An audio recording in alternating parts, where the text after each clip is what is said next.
En aquel tiempo, Jesús llegó a casa con sus discípulos y de nuevo se juntó tanta gente que no los dejaban ni comer. Al enterarse su familia, vinieron a llevárselo, porque se decía que estaba fuera de sí. Y los escribas que habían bajado de Jerusalén decían: «Tiene dentro a Belcebú», y expulsan a los demonios con el poder del jefe de los demonios. Él los invitó a acercarse y les hablaba en parábolas. ¿Cómo va a echar Satanás a Satanás? Un reino dividido internamente no puede subsistir. Una familia dividida no puede subsistir. Si Satanás se rebela contra sí mismo para hacerse la guerra, no puede subsistir, está perdido. Nadie puede meterse en casa de un hombre forzudo para arramblar con su ajuar si primero no lo ata, entonces podrá arramblar con la casa. En verdad os digo, todo se les podrá perdonar a los hombres, los pecados y cualquier blasfemia que digan, pero el que blasfeme contra el Espíritu Santo no tendrá perdón jamás, cargará con su pecado para siempre. Se refería a los que decían que tenía dentro un espíritu inmundo. Llegan su madre y sus hermanos y desde fuera le mandaron a llamar. La gente que tenía sentada alrededor le dice: «Mira, tu madre y tus hermanos y hermanas están fuera y te buscan». Él les pregunta: «¿Quiénes son mi madre y mis hermanos?». Y mirando a los que estaban sentados alrededor, dice: «Estos son mi madre y mis hermanos. El que haga la voluntad de Dios, ese es mi hermano y mi hermana y mi madre». Palabra del Señor. Este evangelio, este fragmento del Evangelio de San Marcos tiene varias cosas que merece la pena ver, porque son tan importantes que fijarse solo en una, aunque suele ser lo más conveniente en una homilía, sería una lástima. En primer lugar, el tema con lo cual empieza y termina el Evangelio, el tema de la familia. La familia de Jesús, según dice el texto, la familia, no sabemos exactamente quién, dice que consideraba a Jesús que estaba fuera de sí. Es decir, consideraban a Jesús, en este momento por lo menos, un exaltado.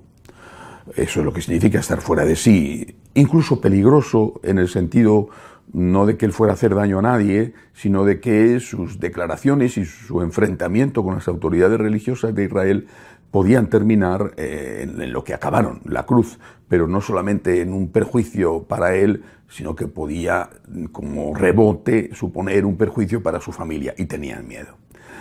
¿Quiénes eran y qué papel jugaba la Virgen en este grupo? ¿Quién era la familia? En Nazaret, que era una aldea pequeña, muchos eran familiares. Y sin duda, dentro de la familia amplia de Jesús, había quien estaba contra él. Incluso hasta puede pensarse que en un momento dado participaron en tenderle una emboscada, o al menos le animaron a que se metiera en un lío subiendo a Jerusalén cuando era peligroso ir. Evidentemente no así la Virgen María, entre otras cosas porque era su mamá. O sea, la Virgen es la Virgen es la Inmaculada, la Virgen es la perfección de la santidad, pero es que además es su mamá, y jamás la mamá va a participar en algo contra la suerte de un hijo. Y sin embargo, la Virgen, la mamá, intenta siempre mediar. Entre otras cosas, estaba viviendo allí con la familia. Es probable que este fuera el último momento que viviera con esa familia y que después de esto Jesús le dijera: «Mira, ha terminado tu etapa en Nazaret, tienes que marcharte quizá a Caná o algún otro sitio donde tuviera otra parte de la familia o unos buenos amigos que la acogieran», porque él, con la vida pública que llevaba de un lado para otro, no podía atenderla. Pero en ese momento la Virgen está con ese grupo, y está con ese grupo, repito, para lo que hacen con tanta frecuencia y vemos que hacen las mamás: mediar, interceder. Interceder no entre los hermanos de Jesús, aunque la palabra hermano aparece, hermano y hermana, pero es, como sabemos, utilizada en el Antiguo Testamento y utilizada también en ese caso, Nuevo Testamento, todavía como la palabra primo hermano, es decir, alguien muy próximo, familia próxima. La Virgen está intentando mediar. Pero bueno, esto es lo que nosotros agradecemos a la Virgen, ¿no? Es decir, nosotros agradecemos a la Virgen que sea mediadora. Es una de las cosas más bellas que decimos de la Virgen. La Virgen es la mediadora de todas las gracias. La Virgen es la mediadora, intercesora, abogada de nosotros pecadores. ¿Por qué pensar al ver esta escena que la Virgen estaba contra Jesús? Es, repito, ilógico absolutamente por el hecho de que era su mamá, entre otras cosas. Al contrario, lo que tenemos que pensar es que ya estaba haciendo lo que queremos y agradecemos que haga: mediar. Mediar entre esos pecadores que en este momento no es que estaban ofendiendo a Cristo, simplemente no le entendían, incluso temían por su seguridad. Mediar entre estos, la familia y Jesús. Interceder, no para convencer a Jesús de que de que les hiciera caso y se fuera con ellos a Nazaret, sino para que Jesús tuviera compasión de ellos, tuviera paciencia con ellos. Yo me imagino a la mamá cuando pudo hablar con Jesús, porque todavía en esta escena le está viendo de lejos. Cuando habló con Jesús, le dijo: hijo mío, ya sabes cómo son. Ya sabes cómo son. A pesar de todo, son tu familia. Exactamente igual que hace ante Dios con nosotros. A Dios le dice: ya sabes cómo son, son pecadores, pero a pesar de todo son tus hijos. Ten compasión de ellos, ten misericordia de ellos, ten paciencia con ellos, dales una nueva oportunidad. Por eso esa labor de María mediadora ya aparece aquí.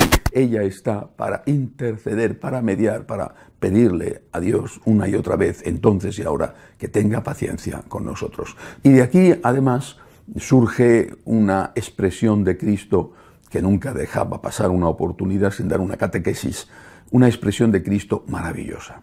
Él pregunta, y es una pregunta retórica, una pregunta típica de cuando uno ya sabe la respuesta: ¿y quiénes son mi madre y mis hermanos?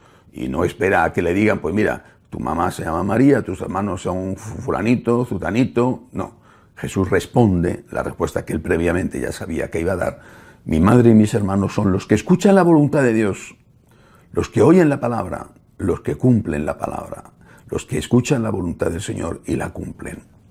Bueno, estaba descalificando probablemente en eso a sus hermanos, a sus parientes, pero no a la Virgen, porque la Virgen es la palabra de Dios encarnada. Es decir, en la Virgen, la palabra de Dios hecha vida, la palabra de Dios la persona que ha asumido plenamente en su vida la palabra de Dios. Por lo tanto, la Virgen María es aquella que vive completamente la voluntad del Señor y que quiere hacer continuamente y hace continuamente aquello que la palabra de Dios le pide.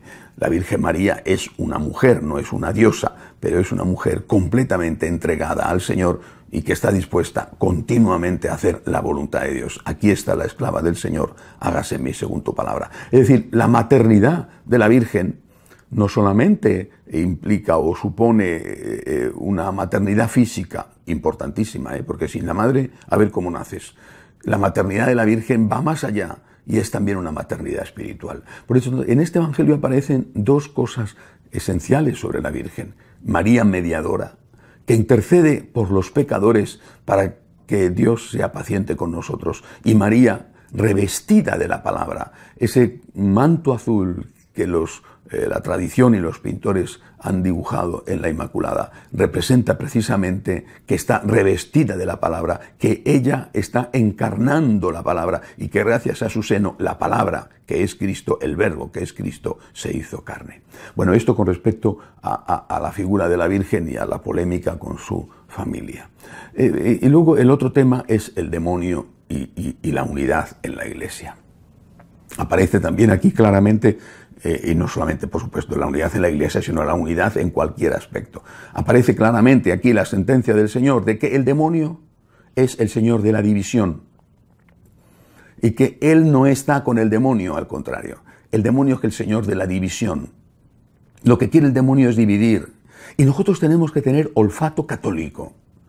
Es decir, cuando vemos que alguien intenta dividir, que alguien intenta sembrar cizaña, que alguien intenta hablar mal de otro sin ninguna necesidad, no es que te está advirtiendo de algo que puede ocurrirte, sino es que no hay necesidad de que te cuente eso que te está contando, lo que llamamos la maledicencia.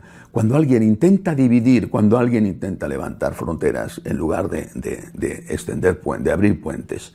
Lógicamente, esto no estoy entrando en la cuestión de la inmigración, que es imprescindible que tenga una regulación.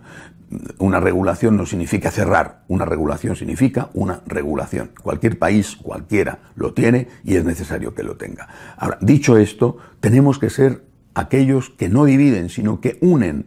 Y cuando alguien intenta dividir tanto en el plan social, político como familiar, eso viene del demonio. La unidad es de Dios, Dios es uno. Aunque respeta las legítimas diferencias de cada uno, porque es trino, también es la Santísima Trinidad, la unidad es de Dios, la división es del demonio.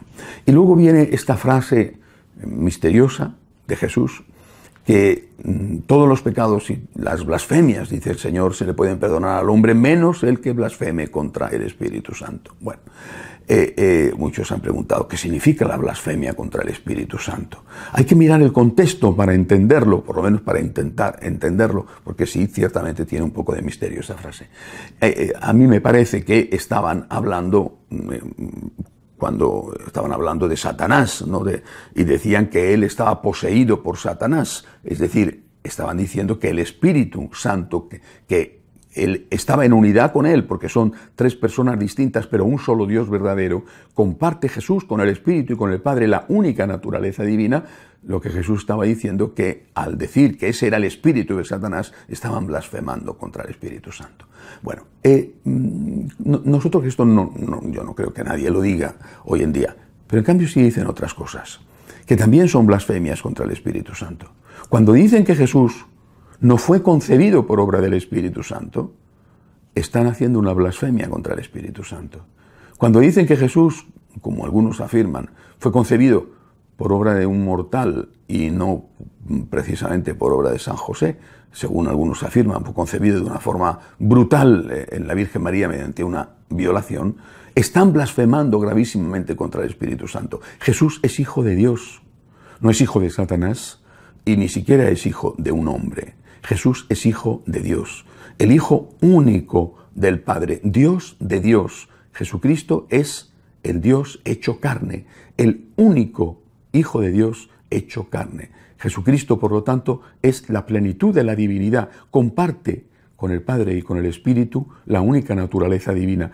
Y decir otra cosa es blasfemar contra el Espíritu Santo. ¿Por qué? Porque fue el Espíritu Santo, como dice el Evangelio, el que cubrió a María con su sombra. Fue el Espíritu Santo el que permitió la encarnación del Señor. El Espíritu la cubrió con su sombra, dice el Evangelio. De esa manera, nosotros tenemos que decir claramente, para no ofender ni blasfemar al Espíritu Santo, tenemos que decir claramente que Jesús es Dios vivo y verdadero, que es el único Dios con el Padre y con el Espíritu, tres personas distintas, un solo Dios. Cualquier otra cosa es una blasfemia contra el Espíritu Santo y dice el Señor que esa no será perdonada. Que así sea.